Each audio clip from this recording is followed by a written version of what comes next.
Hi, welcome to current affairs hub. இன்னைக்கு நம்ம பார்க்க போற கரண்ட் அஃபேர்ஸ் வந்து November 16th current affairs.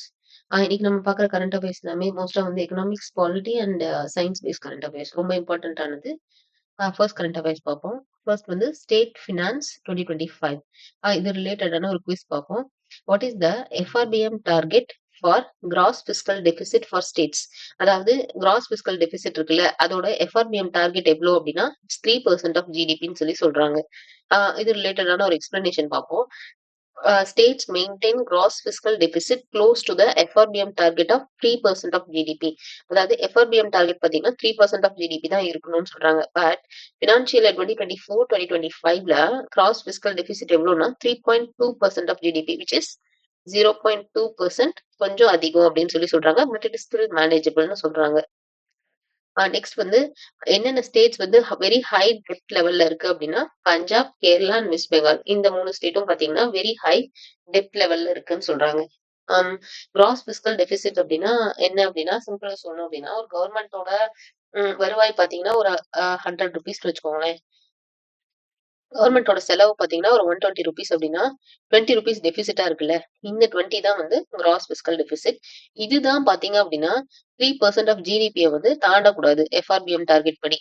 So இப்போ பினான்சியல் இயர்ல பாத்தீங்கன்னா 0.2% வந்து அதிகமா இருக்கு அப்படிங்கிற மாதிரி சொல்லியிருக்காங்க. இந்த கரண்ட் அஃபேர்ஸ் வந்து ஒரு economics based current affairs which is very very important. Next current affairs வந்து மினாமெட்டா கன்வென்ஷன். இது ரிலேட்டடான ஒரு குவிஸ் பார்ப்போம். Where was the decision to ban mercury dental amalgam taken? எங்க வந்து இந்த டெசிஷன் எடுத்திருக்காங்க அப்படின்னா இந்த மெர்க்குரி டென்டல் அமால்கமை வந்து பேன் பண்ணணும்னு எங்க எடுத்திருக்காங்கன்னா ஜெனீவா கான்ஃபரன்ஸ்ல வந்து எடுத்திருப்பாங்க. ஸோ இது ரிலேட்டடான ஒரு எக்ஸ்பிளனேஷன் பார்ப்போம்.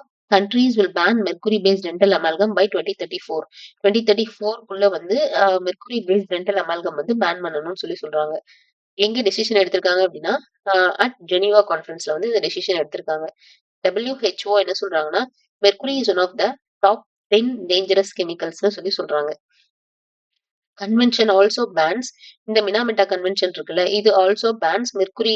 இது எதுலன்னா ஸ்கின் லைட்னிங் கிரீம்ஸ் எல்லாம் இருக்குல்ல, கிரீம்ஸ், நெக்ஸ்ட் வந்து ஸ்மால் ஸ்கேல் கோல்ட் மைனிங், இதுல எல்லாம் வந்து மெர்க்குரி யூஸ் பண்றதை பேன் பண்ணணும் அப்படின்னு சொல்லி சொல்லியிருக்காங்க. நெக்ஸ்ட் வந்து WHO, FCTC, COP11 and FIFA. இது ரிலேட்டடான ஒரு குவிஸ் பார்ப்போம். இந்த குவிஸ் பாத்தீங்கன்னா ஒரு பாலிட்டி பேஸ் கரண்ட் அஃபேர்ஸ்.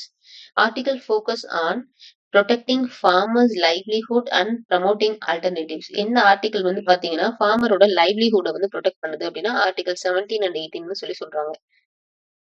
ஏன் இந்த ஆர்டிகல் படி இந்த ஆர்டிகல் இங்க பேசியிருக்காங்க அப்படிங்கிற எக்ஸ்பிளனேஷன் பார்ப்போம். FIFA criticized WHO, FCTC, COP11 for excluding tobacco farmers. அதாவது FIFAங்கிறது ஒரு ஃபார்மர்ஸ் குரூப்னு வச்சுக்கோங்களேன்.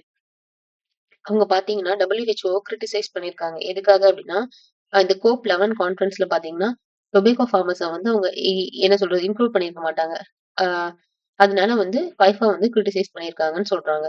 COP11 will happen in Geneva. எங்க நடக்குது இந்த கான்ஃபரன்ஸ் COP11 அப்படின்னா ஜெனீவால ஆன் நவம்பர் 17 to 22, 2025 வந்து நடக்குதுன்னு சொல்லியிருக்காங்க.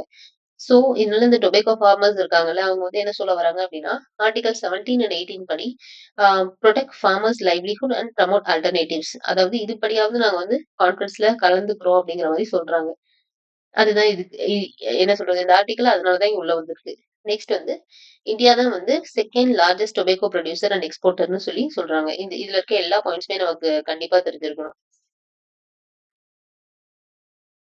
நெக்ஸ்ட் வந்து ஜீனோம் சீக்வன்சிங். இது வந்து ஒரு science based current affairs. Which state became the first in India to launch a genome sequencing initiative for tribal communities? எந்த ஸ்டேட்னா குஜராத். அதாவது genome sequencing initiative for tribal கம்யூனிட்டிஸ்க்கு வந்து எடுத்தது எந்த ஸ்டேட் வந்து லான்ச் பண்ணியிருக்காங்க அப்படின்னா குஜராத். அதுதான் இந்த ஃபர்ஸ்ட் பாயிண்ட். அந்த ஜீனோம் சீக்வன்சிங் இருக்குல்ல, அதோட ப்ராஜெக்ட் பேர் என்ன அப்படின்னா creation of reference genome database for tribal population in Gujarat. Implement பண்ணது யாருன்னா குஜராத் பயோடெக்னாலஜி ரிசர்ச் சென்டர். என்ன என்ன என்ன சொல்ல வராங்க அப்படின்னா which is aim to detect genetic disorders வந்து டிடெக்ட் பண்றதுக்காக கொண்டு வந்தது தான் இந்த ஜீனோம் சீக்வன்சிங் இனிஷியேட்டிவ். ஜெனடிக் டிசார்டர்ஸ்னா நமக்கு தெரியும், sickle cell anaemia, thalassaemia, hereditary cancers, இதெல்லாம் தான் வந்து ஜெனடிக் டிசார்டர்ஸ்னு சொல்றாங்க. நெக்ஸ்ட் வந்து பிராக் 2024 Tamil Nadu recognition. Which organisation conducted the Udyog Samagam 2025 event? எந்த ஆர்கனைசேஷன் வந்து இந்த உத்யாக் சமாகம் 2025 ஈவெண்ட்டை கண்டக்ட் பண்ணுச்சு அப்படின்னா department for promotion of industry and internal trade, இந்த ஆர்கனைசேஷன் தான் கண்டக்ட் பண்ணுச்சு. இது ரிலேட்டடான ஒரு எக்ஸ்பிளனேஷன் பார்ப்போம். தமிழ்நாடு தான் பாத்தீங்க அப்படின்னா டாப் அச்சீவர் இன் 4 parameters அண்டர் பிராப் 2024. பிராப் 2024ல வந்து என்ன சொல்றது 4 parameters வந்து டாப் அச்சீவ் பண்ணியிருக்காங்க.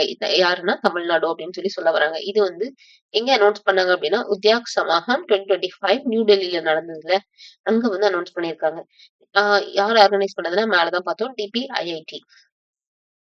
அதே மாதிரி தமிழ்நாடுக்கு பாத்தீங்கன்னா இன்னொரு ரெகக்னிஷனும் குடுத்திருக்காங்க. என்ன அப்படின்னா இந்த 4 லெவல் ஆஃப் இது இருக்குல்ல, பாராமீட்டர்ஸ் இருக்குல்ல, இதுல வந்து சீர்திருத்தம் கொண்டு வந்ததுனாலயும் பாத்தீங்கன்னா தமிழ்நாடுக்கு ரெகக்னிஷன் குடுத்திருப்பாங்க அப்படின்னு சொல்றாங்க. அந்த 4 லெவல்ஸ் என்னென்னன்னா business entry, construction permits, labour enablers and land administration.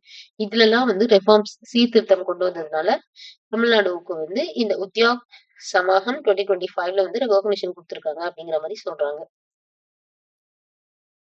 Next Canada measles status. Which vaccine prevents measles? என்ன வேக்சின் வந்து பாத்தீங்க அப்படின்னா மீசல்ஸ் ப்ரிவென்ட் பண்ணும் அப்படின்னா MMR வேக்சின்.